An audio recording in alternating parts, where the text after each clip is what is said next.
Hey folks, Andy here, helping you build a career you love. Happy Thursday, live office hours time. It's sunny where I am. I hope the sun is shining on your career. Get in, say hi, let me know where you're watching from. Put some question marks in front of your questions because in about 60 seconds, I'm diving right into those questions. We're gonna spend an hour. I'm gonna answer as many as I possibly can to help you with your job search and your career.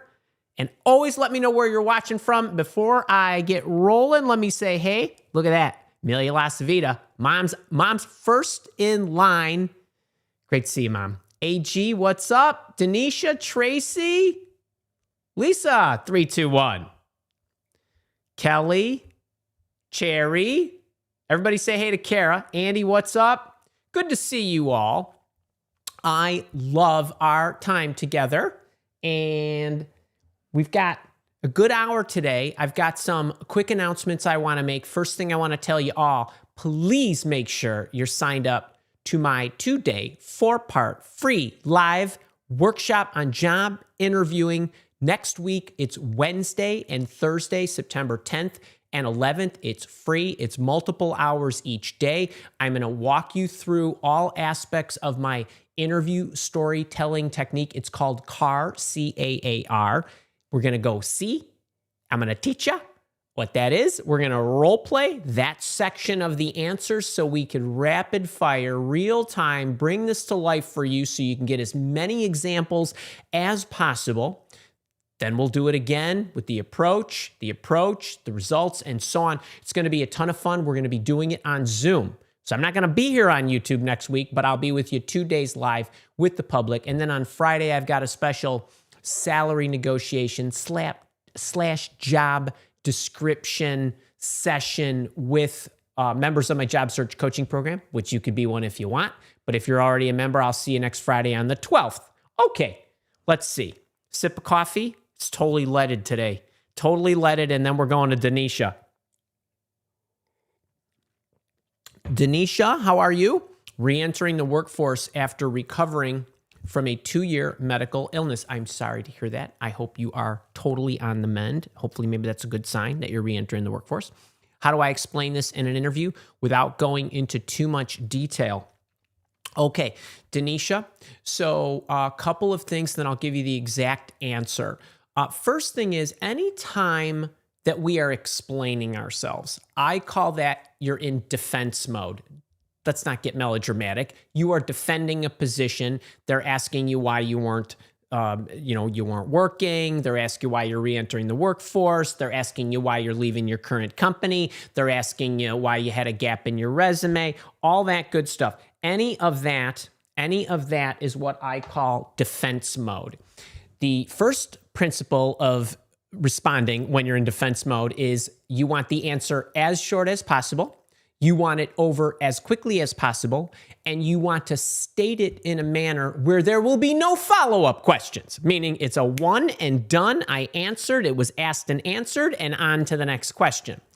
And so if you have a medical illness, it's quite straightforward. You say, I was dealing with a medical illness. It has been completely eradicated. I am 100% healthy and ready to go. And even if you're 90% healthy and ready to go, you still say I'm 100% healthy and ready to go, and it won't be an issue, and that's it. That is it. End of story. They will not ask you any additional questions, and if they do, it's probably not a great sign that that employer's for you. So whenever you are in a situation like that, the reason you want to, I had a medical ailment. I had to go through treatments. It's all done. However you want to say it. I wouldn't get too specific. The more you share, the less it helps you. And then the last thing is the shutdown is, and I'm 100% healthy and ready to go, and it won't be an issue.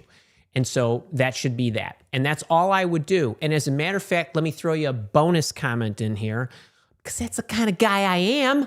On your resume, if you go to the Andy School of Resume Writing, you know there's a summary up at the top. I like a 2-paragraph summary. I won't go into all the content, but for you specifically, at the end of the second paragraph, it's 2 paragraphs. At the end of the second paragraph, you say returning to the workforce after dealing with a whatever, however you want to say it. but I wouldn't put too much information in there. But you can add that to your resume if there's a 2-year gap that you do not want them to address greatly. And I think you will be fine. Okay. AG, that stands for Amanda.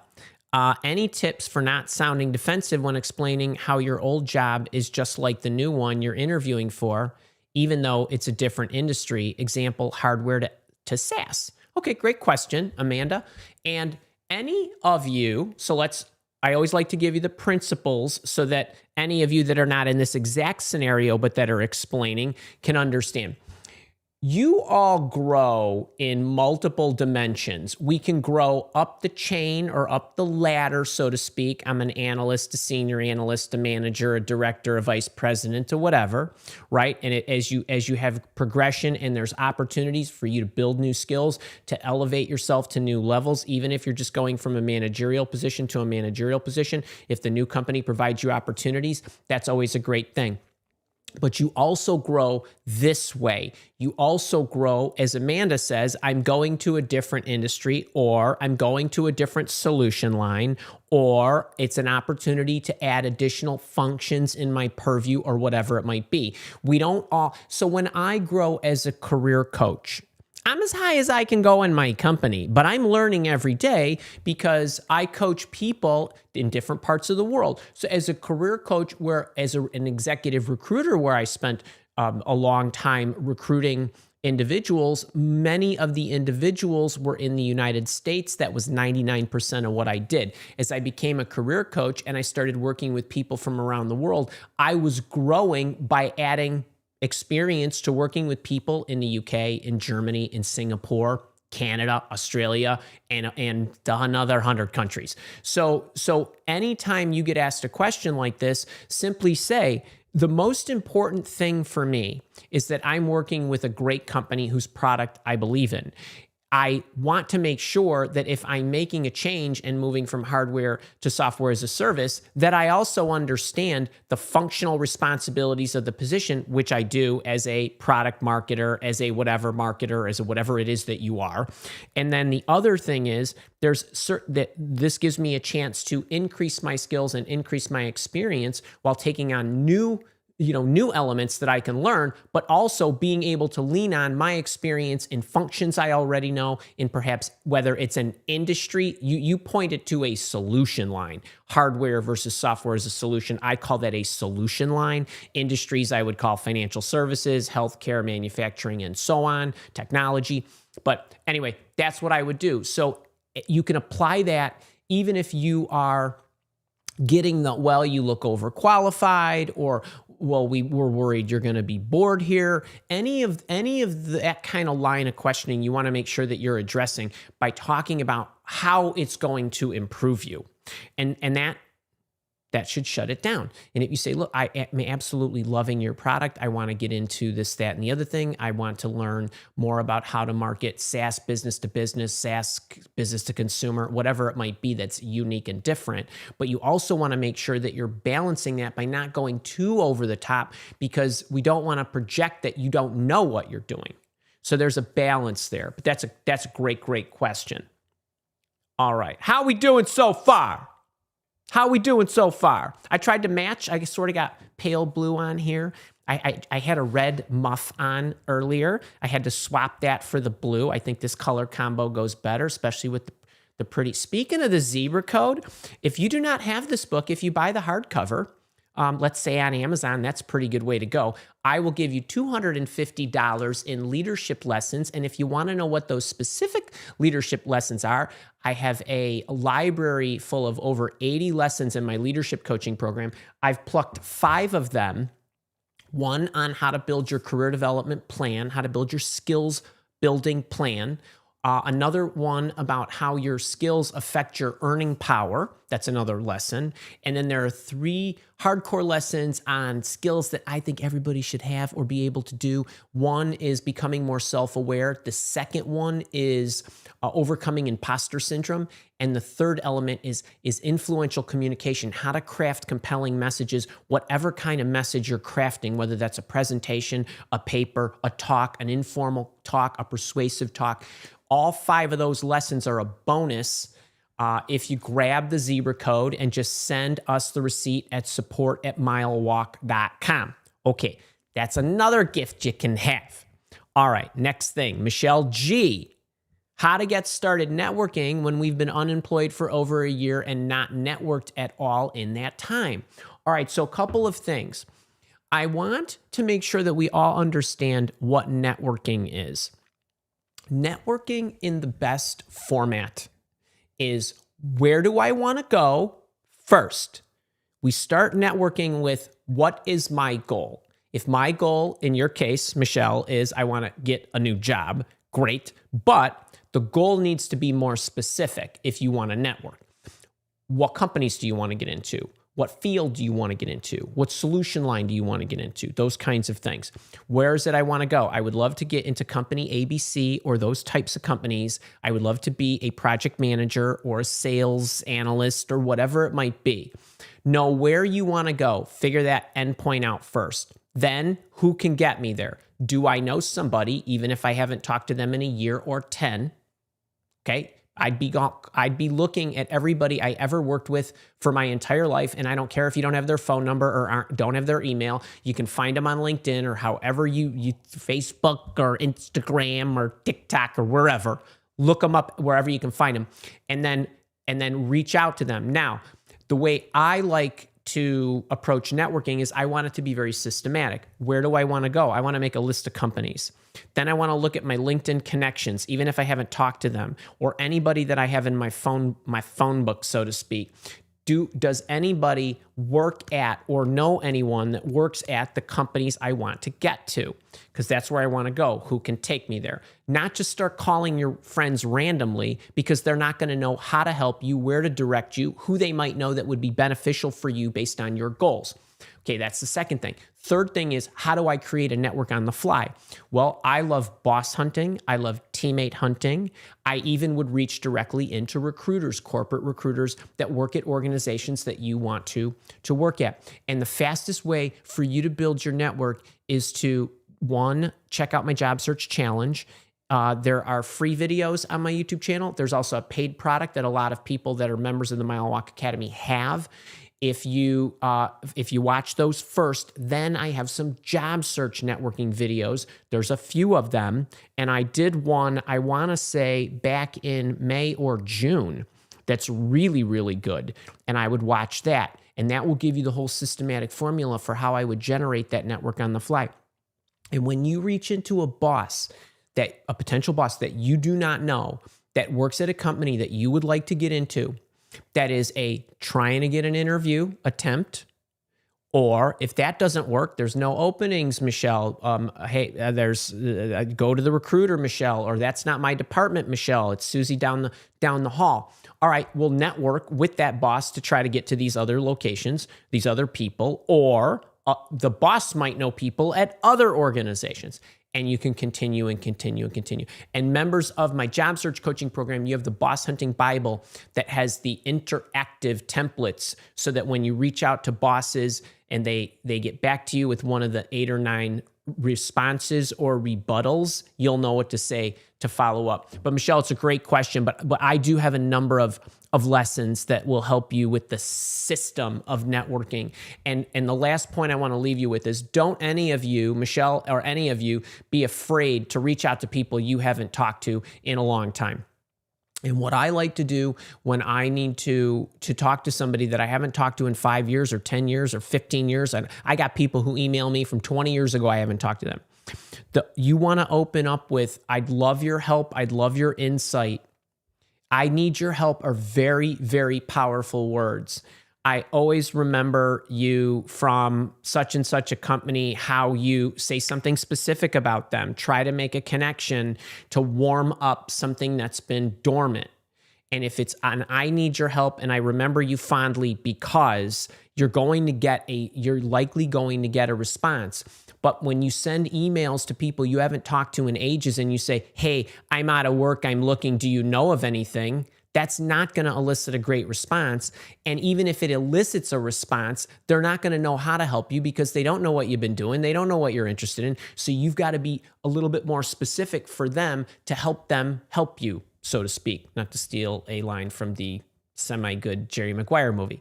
Okay, so that's a great one right there. All right, let's see. What do we got next?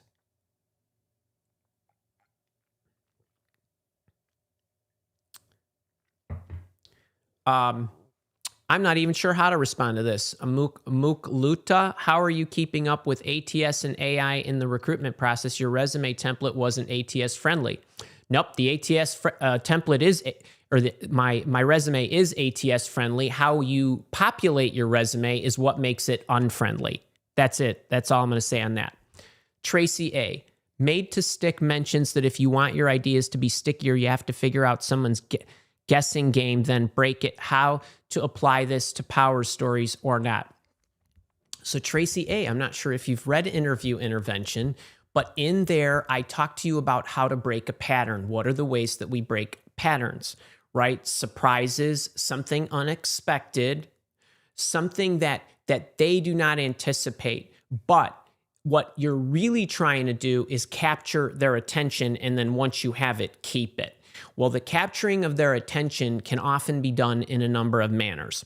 So inherently in the CAR technique that I teach you, the context, if done properly, meaning the first stage of the answer, is actually attention capturing because you're talking about a mega problem that you solved. The minute you say, there was this opportunity, there was this problem, it was this grave, I'm going to want to know, well, now you got my attention. How did you make that happen?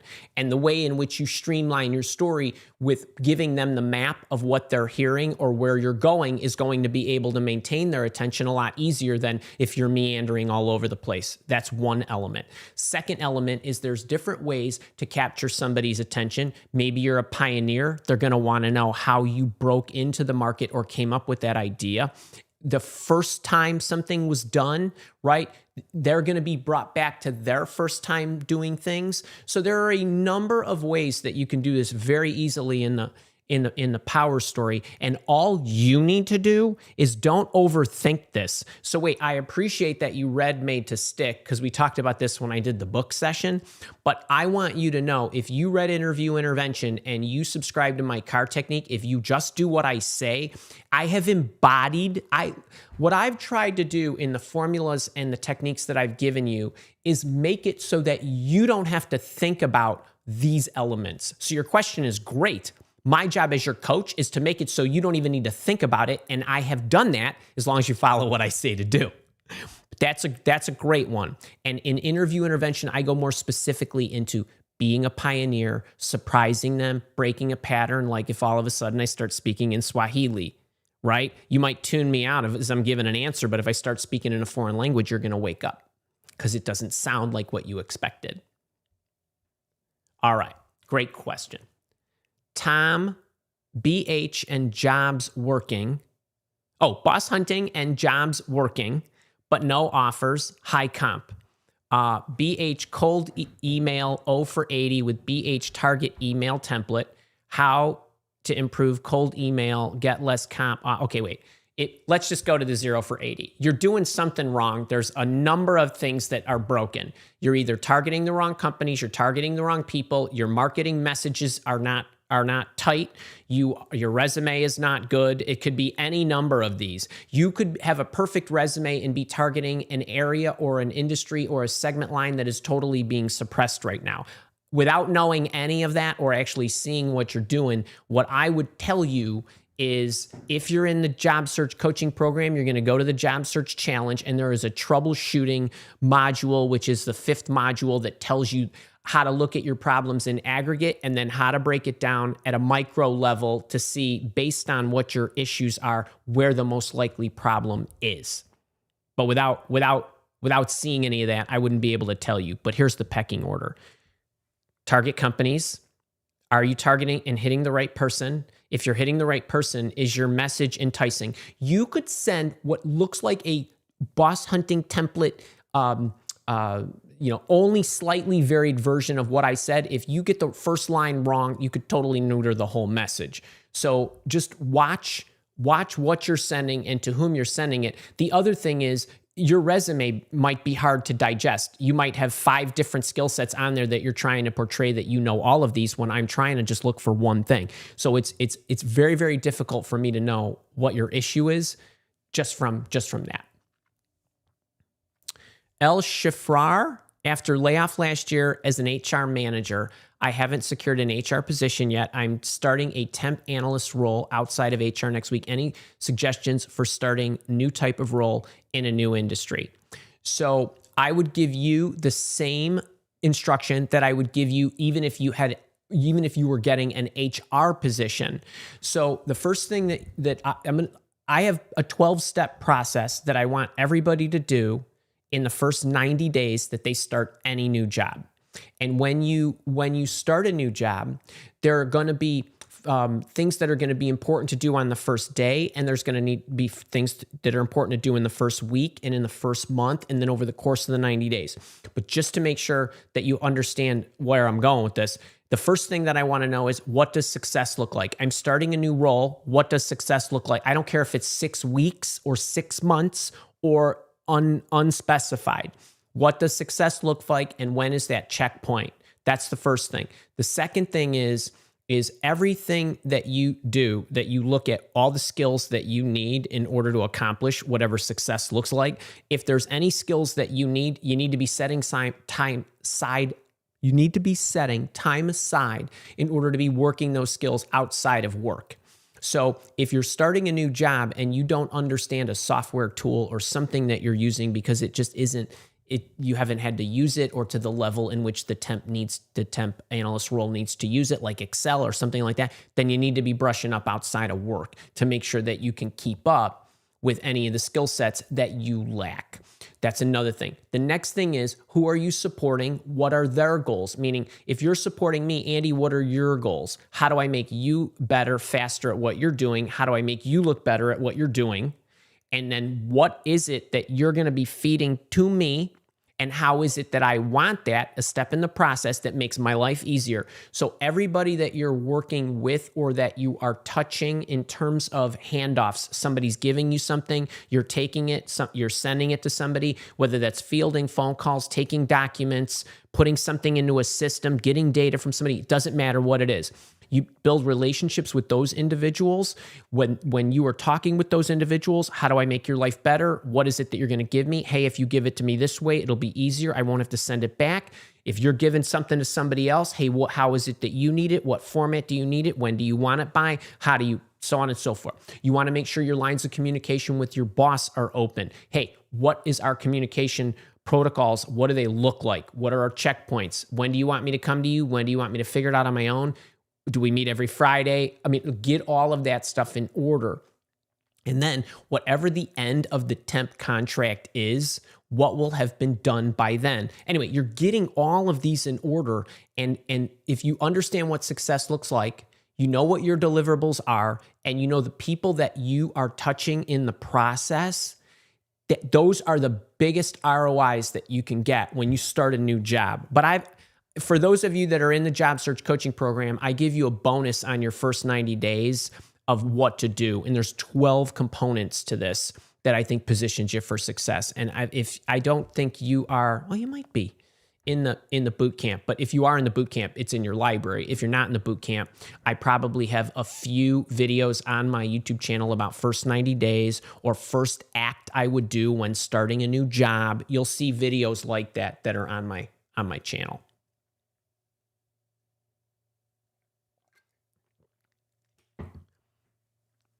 Nelson, I love this question. I still feel mechanical when using the CAR method. Any suggestions? I'm trying to use the 7 pillars: research, identify, presented, built, implemented, gathered, operated, iterated. Okay, for those of you that don't speak Andy and the CAR technique yet, Nelson does speak Andy, fortunately, so that's good. But what he's talking about is there are multiple stages in how you want to say something in an interview that are going to score you the highest points. The context, which is first, that's the C part of the CAR technique. You come out with the problem and the aspiration and the projected result immediately, so that whoever is listening to you already knows the answer. They already want the result. They do want the result. The result comes first. And if you know anything about sales, you know that the result comes first. Putting the result at the end is the absolute worst thing that you can do. I don't have a problem with bookending it at the end, but you want to come out with the result so that they understand, whoa, now I want to know how. Now they're on the edge of their seat, right? You got that washboard stomach. How'd you get that? Right? You show them the picture of the fat belly and you show the picture of the washboard tummy, right? They want to know, how'd you make that happen? So when you get into the second part and you tell them the steps that it took to make that happen, this is what he's asking. If I research first or do an assessment, is what I like to say, I identify the solutions, I present the solutions to the management team or to your boss or to the executives or the board or whatever, because you have to sell your ideas.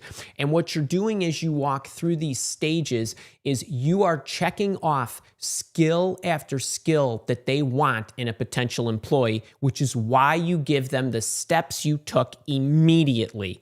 So before you tell them any details about the steps, you want to give them the steps. It puts a map in somebody's mind. I want you to imagine for a second, if somebody came into a room and just started talking to you and you didn't know how to listen, would it not be harder to follow their story?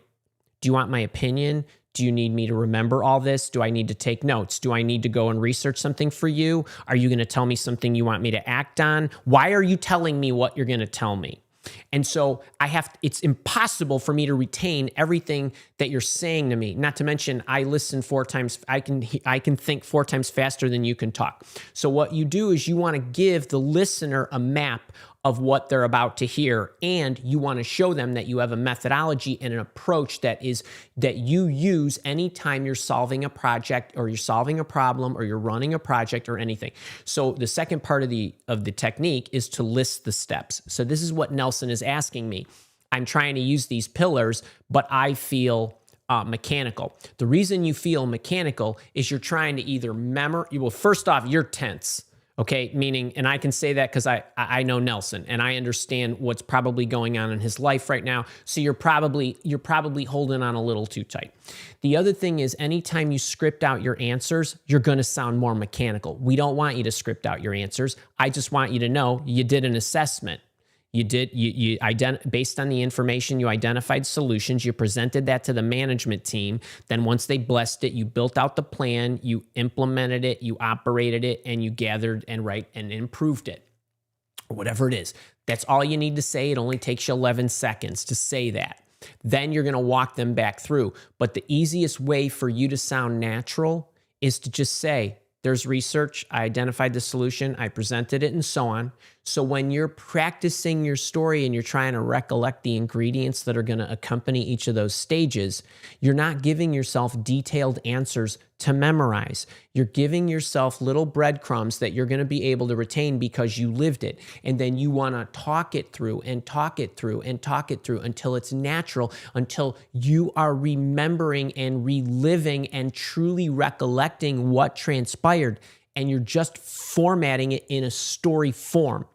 But if you start typing all this stuff out and you're trying to memorize it, that's going to be mechanical. So to sound more natural, you want to give yourself as few crutches as possible, and you just want to tell the story. And if you want to get an idea what that looks like, any of my live office hours sessions that I have with you. Now, this one here is a Q&A, and so I'm just fielding what you're asking me. But when I come and I teach you, and let's say I teach you for a half an hour, 45 minutes, or an hour, I have not practiced what I'm going to teach you. I have a shell and an outline and a sequence in which I need to go through things. And I just tell you the stories along the way. And that's all I do. And if I miss something, you don't know I missed it. So that's why I watch myself multiple times.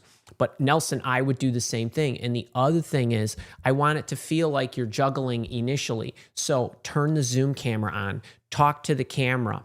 And I've prepped you in how to prepare for an interview. I want you to think about what you want to say. I want you to practice it a few times. I want you to turn the Zoom camera on. I want you to talk it through. And then I want you to watch it. and then I want you to watch it with the sound off, and then I want you to listen to it without watching it, just to see how you sound and where you need to tweak, and get that, go as many iterations as you need to make it sound natural. So I hope that helps. That's a great question.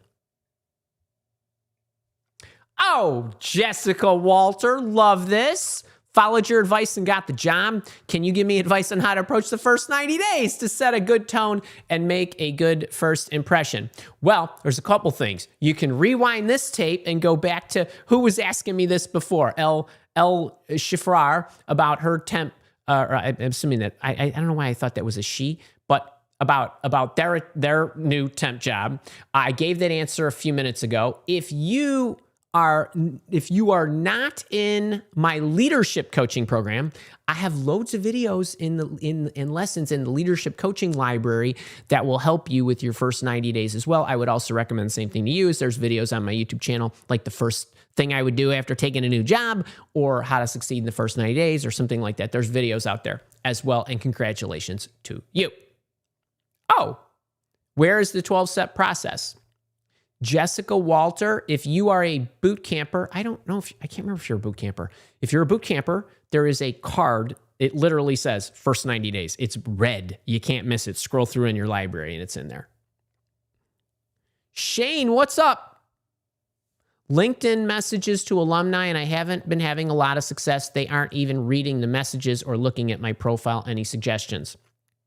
Without seeing the message, I don't know what to say. Again, I'm going to go back to what I said a little bit earlier about networking. I need your help.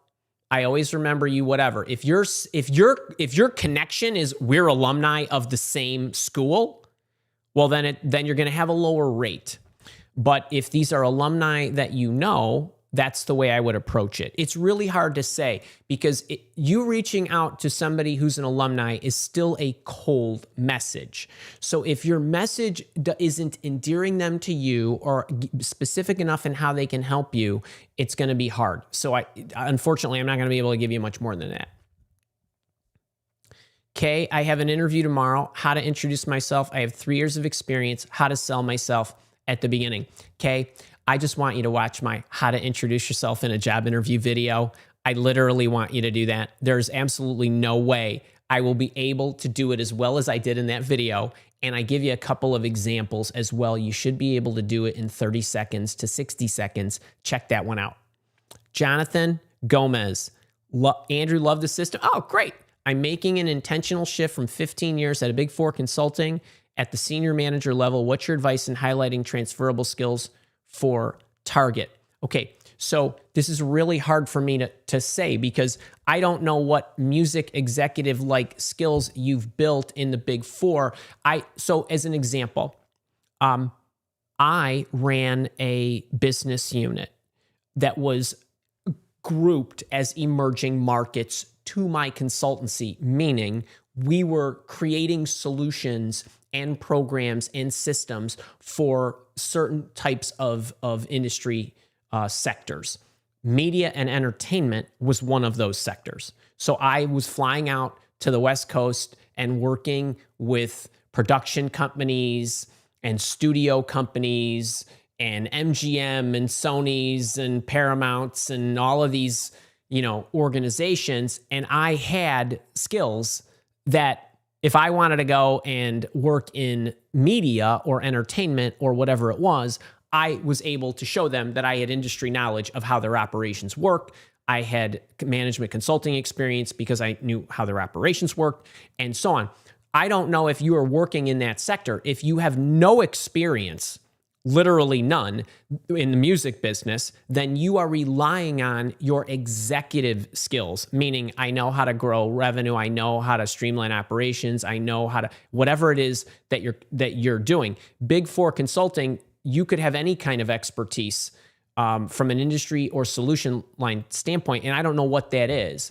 So you're looking at, well, what are the most transferable skills against the type of roles that I'm going for? What do those roles call out specifically that they're looking for? Executive presence, understanding operations, whatever it is that they're calling for, you need to look at your background to see if you've actually done those, especially if there are any similar types of clients.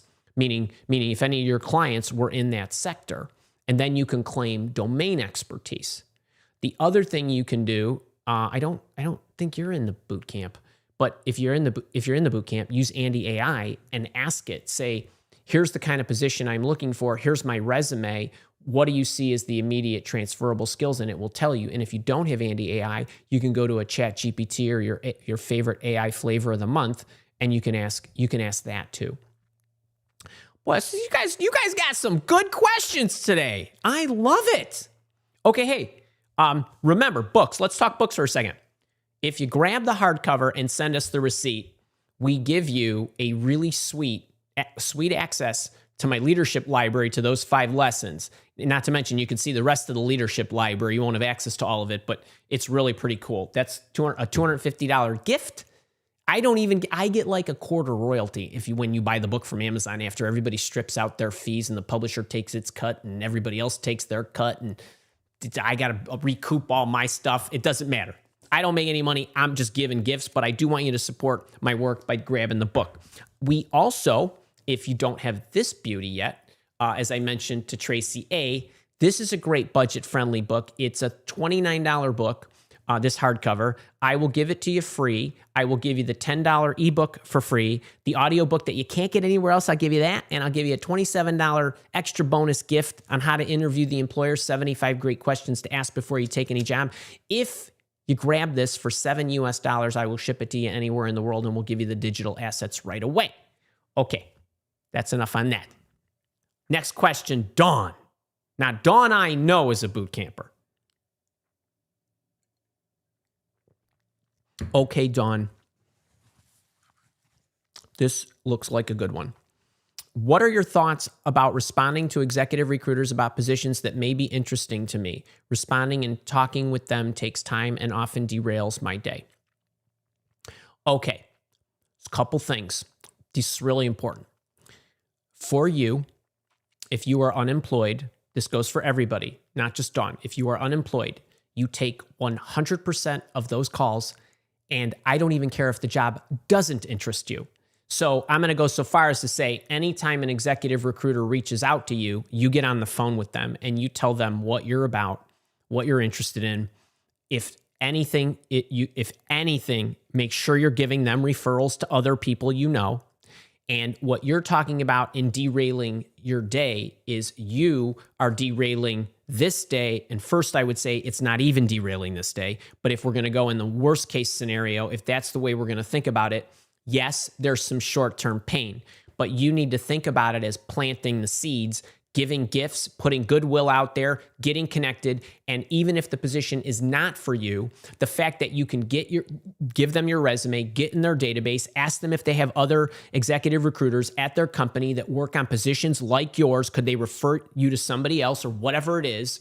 And give them some goodwill by giving them names of people they can call for the positions that they recruit for. That is planting seeds so that 5 years from now, when you need help again, you have executive recruiters all over the world serving as a scout into the as opportunities and a window into the employment market for you. Now, I'm investing time in networking. I'm investing time in seeing if there's other opportunities. What's the art of the possible? The person who called you might not have a position that's an exact match for you, but in 3 weeks from now, they might have another position, or they might have another recruiter within their organization who handles positions that are more closely aligned to what you want. So if you're letting executive recruiters derail your day, then you're not getting your 3-a-days out at 8 o'clock in the morning. There is absolutely nothing that can derail my output, because I don't leave my output to chance. If you're working the job search challenge, if those of you that don't know what the job search challenge is, it's making sure that you have 3 sendouts of your resume, not applications, direct messages to people that can potentially give you a job or get you to somebody who can get you a job. Every single day, I want a victory before 8 o'clock. Victory, victory, victory. That's 3. Now, the rest of the day is mine free to search for tomorrow's and the next days and the next days. Or in addition to field calls that come in that I didn't know were going to come in, or prep for interviews that yesterday I didn't know I was going to have. And now I've got the latitude of the rest of the day to do that. Plus, plan and get ready my emails, covers, resume send-outs that I'm going to do the next day. And so there's a reason my wife works out at 4 o'clock in the morning, right? So that she can get her hair done and go to her teaching job and all that good stuff. Nothing can stop it. Nothing can change. She won't get tired and then not be wanting to do the workout. There's not somebody going to call on an emergency come up. And that's how a lot of you run your job searches. If your day is not planned, meaning, hey, they're done by 8 o'clock. From 8 o'clock to 8:15, I'm having an extra cup of coffee. From 8:15 to 9:15, I'm evaluating my next day's stuff so that I can get that done as soon as possible, because those are the highest value activities that I can spend on my job search. Then at 9:15, the rest of the day should be gravy. So what am I doing? Long-term planning, additional time for fielding, just potluck opportunities, interviews that come up. Maybe I go see a friend as a break and I take a lunch break or whatever it is. So I'm all about, if your biggest problem is you don't have enough time to talk to all the executive recruiters that are calling you, that would shock me. So, I coached a woman last night and I coached her last week. So this is a woman who lives in California. She's in the construction utility sector, aligned with construction of projects related to utilities. She ended up leaving her job her choice. She's unemployed. Probably earns about 180 grand. She's getting calls right now, left and right, for jobs that are 300,000. That was one of the reasons why we had to have another session last night, because another one flew in and she wanted prep for this. These are executive recruiters that are calling her. They're calling her about positions. Sometimes they're lower level. Sometimes they're on par. Sometimes they're above what she's been able to do. You field them all and you see where it goes. So welcome that. Well, that's a gift. It's not a derailment. Jeff, when interviewing for a lower level role, how would you respond to an interviewer concern that we are concerned that you might be bored because you have held higher level roles? Okay, I have umpteen video. I'm going to give you an answer. I have umpteen videos on my YouTube channel about the overqualified. So I want you to go and watch all of those. In a nutshell, how you present your desire for what it is you want to do is going to really carry the day. The first thing is, the thing that they're worried about is, A, I might have to pay you more than I anticipated if I want to get you. B, I'm going to be paying more and you might be bored. So your attitude you might not want to do that. And never in any response should you ever use the word, never use the word willing. Ever use the word willing. Erase that from your vocabulary, all of you. You are not willing to do anything. You love doing it. The minute you say, I'm willing to do that, you're out. Okay? So you got to eliminate that, especially if you're getting into an overqualified scenario, which Jeff is talking about. Andy, I absolutely love insert mission here, insert their vision here, insert their product or service line here. Okay? And then whatever it is, I'm great. My goal is to get into an organization that does this. That's the primary goal. However I get in is okay with me, because I know once I get in, I'm going to be able to show my value and we'll figure it out from there, and so on. And then you can point to, and getting into your organization gives me a chance to expand, use the word, expand my skills, be specific. Now they see how you grow. It's got to be something. It's got to be there. Okay, it can't be, I'm willing to do this because I want to get in and I'll show my value. No, I don't want you to be willing to do it, because willing to do it is code for you're going to be bored in a week. So you need to be passionate, emphatic. This is what I want. Here's why I want it. The other thing, Jeff, on Tuesday coming up, I'm going to have a video that hits the YouTube channel. Inside that video, I'm going to be talking about passion. And you could steal some of the language that I use in articulating what you're passionate about in this answer. Because it's my, so for me, if somebody says, well, Andy, why do you want to come and be a career coach here? My vision is to create a world where everybody loves the job they have. And while I know that's quite a high North Star, My daily mission to do that is by helping them, boom, boom, boom. The more, you want to ask me what success looks like for me, the more people I can help, that's it. That's how I grade. I have one metric of how I grade myself, meaning as far as service goes. It's number of people whose lives I've changed, period. The revenue follows that. The efficiency follows that. All the stuff is totally secondary. I focus on one thing. What's the body count? What's the human count? Those are real people with real problems and real aspirations. You need to go into why it matters to you.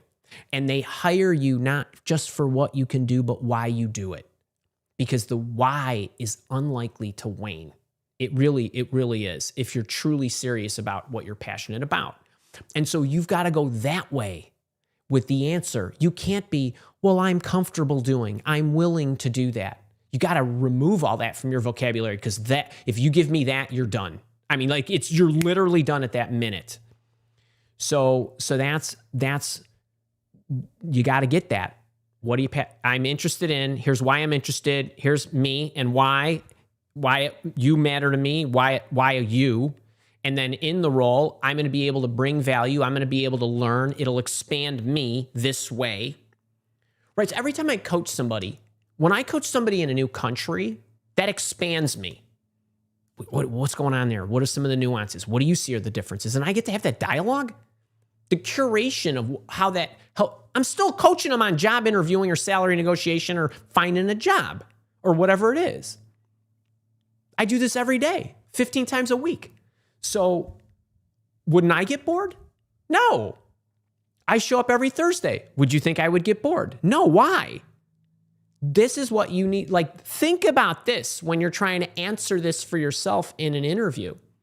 I've been showing up every week, every Thursday since January 2018, and even before that, but consistently, and even more so. Next week, I'm live 3 days. So think about that.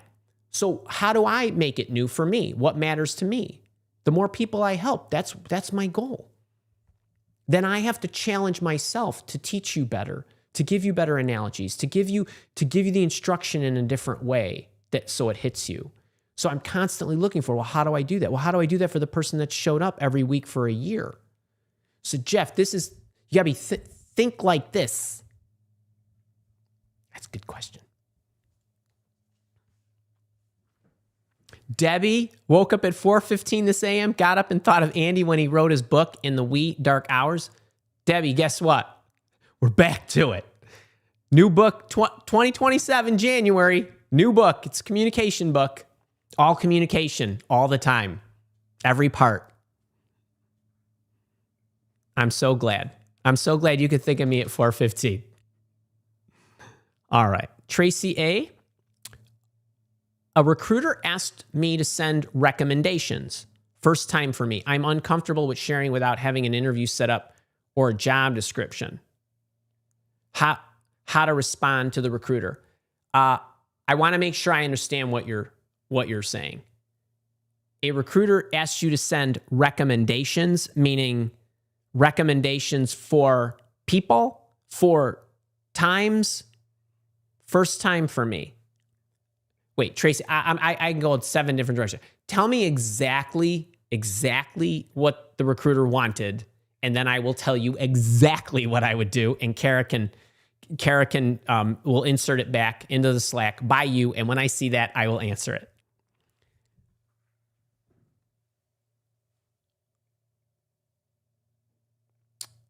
Mary Williams, recommend a resume for a senior citizen with no recent work experience, please and thank you.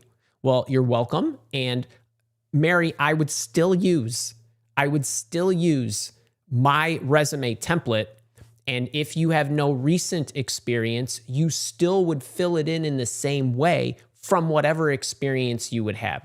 So for you, Mary, I would grab my resume writing template and I would go from there. And it's okay if you haven't worked for 20 years. So maybe you were, I don't know if you were a stay-at-home parent, then maybe you just took time off. You got into your 50s or 60s or whatever you're classifying as a senior citizen. I won't classify myself at 59 as a senior citizen yet. I feel like a 22-year-old. So, but it doesn't make any difference. You put whatever work experience you have. MJTRVP. MJTRVP is a boot camper. MJ, networking yields no leads, looking to move from healthcare SaaS to healthcare SaaS project management and account management to longevity ops leader. Longevity is a passion, 3-year search and no match. Time to pivot. I'm wondering what your question, if your question is, do I think you should change what you're trying to move to? Now, you said multiple things here. The first one you said is networking yields no leads. So that's pretty extreme. And then I'm going to question your networking the tactics of networking, because networking will always, in my opinion, yield leads if done the proper way. And so you've got people you know, and then it's the way you approach them. And then there's people you don't know, and there's the way you approach them. There is absolutely no doubt in my mind, and I have evidence of the fact that as long as you are consistently networking and reaching out, you will get responses. So that's the first thing. The second thing then becomes, well, I'm looking to move from healthcare SaaS a position to longevity ops leader. So first thing is you're moving from healthcare to longevity. I'm not sure what you mean by longevity if you're talking about I'm not sure what you're talking about. But so you're making a change. So then the question becomes, how are you making the change? So the less change in the change, the faster and more successfully you can make the change. So if you're changing industry and just industry and you're a project manager, that's okay. You're going to make it faster. Or if you're changing from project manager to an operational position, as long as you're not changing industry, you're going to have more success. So I don't know what the exact change is there. Then the 3-year search. Now, I know when I run a campaign of any kind, I give myself a long time to refine it. But I need to make progress at each turn by making improvements to the way I'm doing things. If you're searching 3 years, it's very difficult for me to believe that you're reaching out to people every single day for 3 years and having absolutely no amount of data that's going to give you clues as to what to do. So I don't know where your chain is broken. And then if the question becomes, is it time to change? I don't know, because I don't know if how you're reaching out, to whom you're reaching out, for what you're reaching about, what the ask is, and then what you're showing them about you. I don't know if that's all in order. So you could perpetually be doing the same thing over and over again, getting the same results, and have one thing broken, and then you're not going to get the results. So I can't say I would change, but I would want to look under the covers of what's going on the front end before I made any kind of change to my approach. And then the last thing I'll leave you with is when you are looking at first thing I ask somebody when we get to a coaching session that is needing help with the looking part of a job, not the interviewing, not the negotiation. But if they say, I need your help to generate more opportunities for me, meaning more interviews, and so I'm not sure how to surface more of them, I'm not sure the paths I should go. The first question I ask them is, before we do anything, a border needs to be drawn around your goals, meaning I need confinement. I need to think inside the box, not outside the box. So you need to tell me, are you running out of money and you need a job? Or you came into a windfall and there's no pressure, or my spouses were doing just fine, we got dual income, we low expenses, or whatever. How you determine your outer borders determines the paths inside the box. So if you say to me, I need to find a job ASAP because it's been 3 years and I have no money, then I'm going to say you get a job with your greatest assets that you could sell immediately that people will want to buy. Don't go making changes. Get a job and then look, and then you can make a change. If you say, no, I could go forever, well, then fine. Then we need to change the tactics of the approach itself. So I hope that helps you. It's some of the questions that y'all ask me, it's difficult. I'd love a little more information, and I know you only get 200 characters, but it's very hard when these chains are incredibly complex and there could be anything broken along the way. So That's why I encourage you to capture the results that you're getting, but by isolating the way in which you're looking at the results. So if you are getting a few responses, where are you getting those responses? What are the characteristics about those responses that I want to double down on the things that are working, not continue to try the things that aren't. Or I need to make an adjustment in order to go from 0 to some in some area.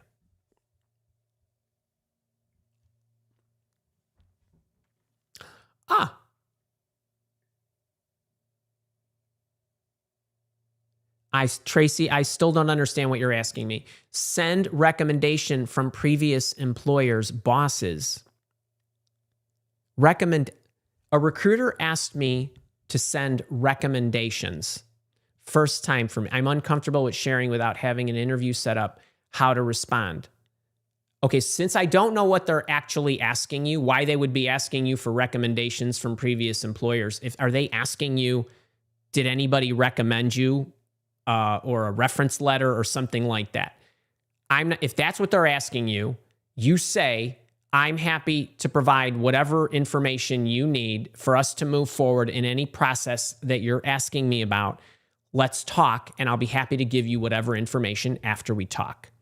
So if you're saying recommendations, meaning letters of reference or commendations or something like that, that's what I would say. I thought they were asking you for referrals to other people, in which case I wouldn't do anything until we talked. Either which way. Let's see.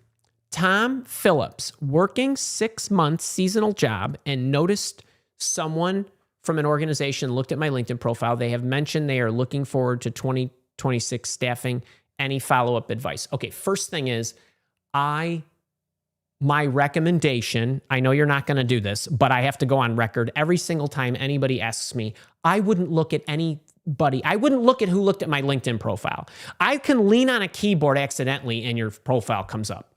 And I may look at it and you may be a great person, but not exactly what I think I need at the moment. Has nothing to do with you. And then you all agonize over why people aren't contacting you. So that's the first thing. So I said my piece. Second thing is, you're working on a 6-month seasonal job and noticed that someone from an organization looked at my LinkedIn profile. Was it the current organization that you're working on, the seasonal, or was it a different organization? They have mentioned they are looking forward to 2026 staffing. Where did they mention that? And any follow-up advice. If you can tell me and explain to me the answers to my questions, then I can tell you what to do. Brad, along the lines of not saying willing to, how do you frame interviewing for a lower level position than you previously held? Because I need to find a job at this point. I'm going back to the exact answer I gave Jeff. That is the exact answer for you. This is my interest in you and your company. It aligns with my vision, my passion, my whatever. This opportunity, even though it's a lower ranking, you don't use that word either, this role provides me the opportunity to expand, the expand part of the answer. And then I know that once I get in and I'm able to prove my value, I'm confident that if I join the right employer, which I think you are, then we'll work it out. The opportunities will come from there. It's a multi-part answer. Same thing, rewind it, and that's exactly what I would do. Tom Phillips, give me those answers back. Kara, give me some more questions. Okay, wait. We're running out of time, and I do have a hard stop today. Wait, I was flying. I had no idea. I'm loving this so much. I don't even know what time it is. All right, first thing, in the pinned chat, there is a free job interview workshop. It's a 4-part on Zoom, so we could do it interactive, so that I could teach, and then I could call you up, and you can get in the hot seat, and we can work on your contexts. Then I'm going to teach you about the approach, and then I'm going to call you up, and we're going to work on your approaches, the first part. Then we're going to meet the next day. We're going to talk about the second part of the approach. We'll call you up, fourth part, and so on. Oh, Tom Phillips. All right, we're getting this one in for Tom Phillips. Yes, current employer. I love it. Mentioned at the staffing meeting. Great. So what I would do is don't sound like anybody looked at your LinkedIn profile. Just go to whoever you need to go to and say, hey, I noticed so-and-so mentioned at the staffing meeting that there's 2026 opportunities. They're looking forward to whatever. I would love to know, or I want you to know, I love working here. I would love to continue on, whether in this position or any other, because I love the environment. I love the company. I love the culture. I love the product. I love, love, love, love, love. Whatever it is, go on record, let them know, say, hey, I realize it's only September, but whenever you're getting ready to finalize staffing for next year, I'd love it if you let me know, because I'd love to get our contract in order or whatever it is. So it's just being proactive. Tracy A, we're going to get this one in.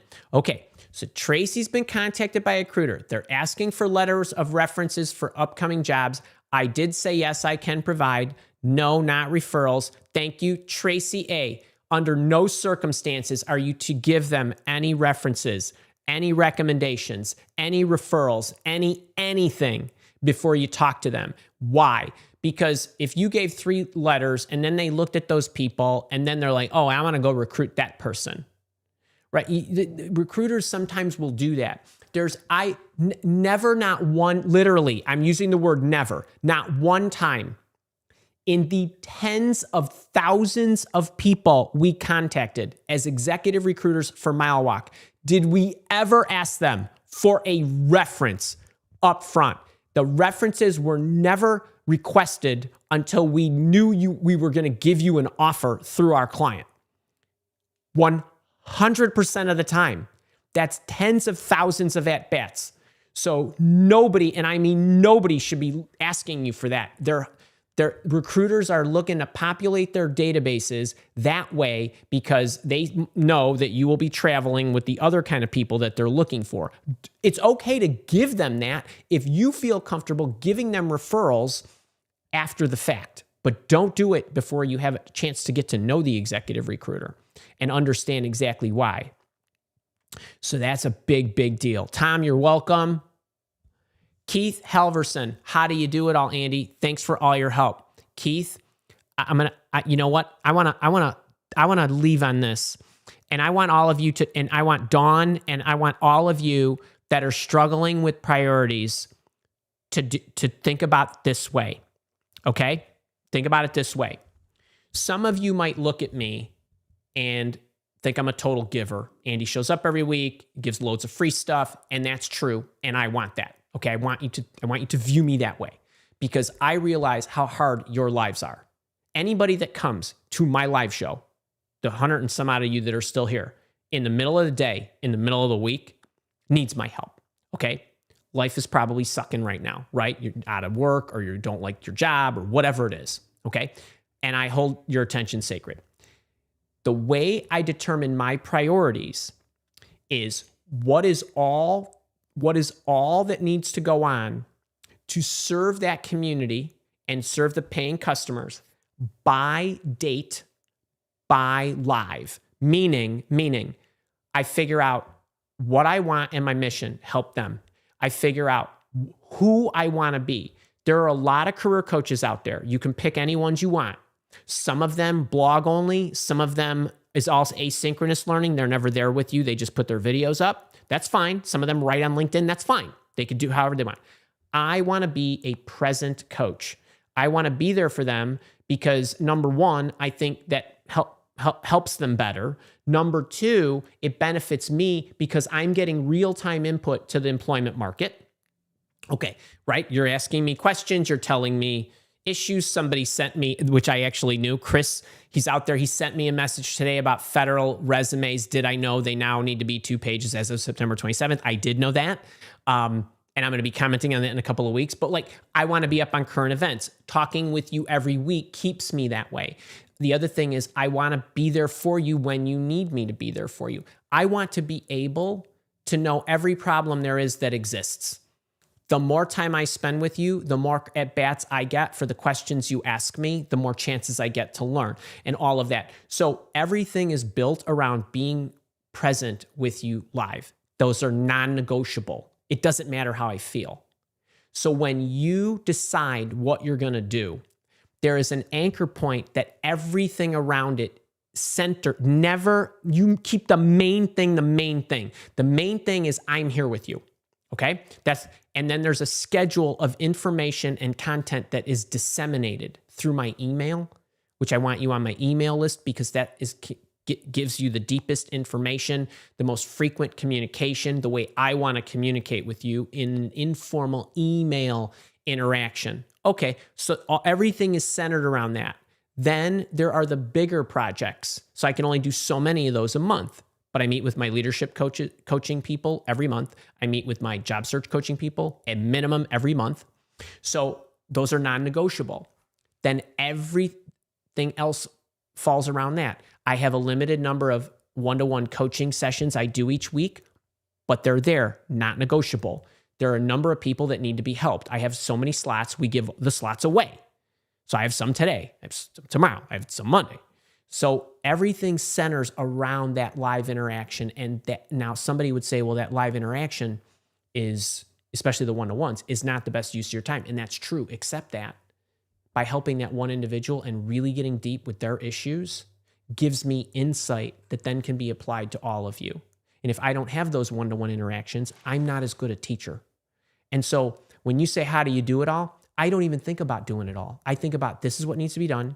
This is where I need to show up. These are non-negotiable. We put the date out. We go every Thursday at 11 o'clock, this or that, or next week, Wednesday, Thursday, and Friday at 11 o'clock. Make sure you're signed up for that, and so on. And so, Keith, this is a great tee up to, I want all of you, you keep the main thing, then everything else falls in line from there. When you change the main thing, if I changed the main thing and made money making the main thing, this operation wouldn't work as well. It wouldn't. No, yet more is better. Like your salaries, more is better. But if all I cared about was money, I couldn't run my business this way because I don't operate as efficiently as I could if making more money was my only goal, my main goal. So you have got to get your priorities in order. And so once you get your priorities in order, everything else just falls into place. And there's not a lot of thinking about it. That's how I do it. And then I also get up very early as well. All right, wait, I love that. I know we're a little over. Wait, thanks for today, everybody. I hope you enjoyed it. If any of you only got half answers today, I apologize about that. I realize it's a struggle sometime in only 200 characters, but I hope I served you all well.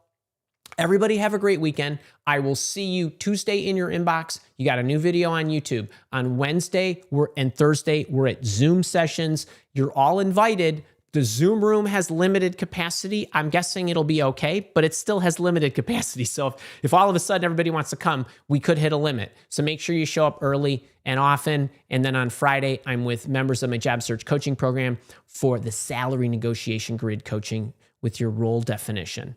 Tons of fun. All right, everybody give Kara a big shout out too. None of this happens without her. If you enjoyed the video, please click the like button. Share this. I know it was just a Q&A, but there's a lot of gold in there. I hope you rewatch my answers to your responses if I answered your question. If not, I'll catch you all next week. Be good. See ya.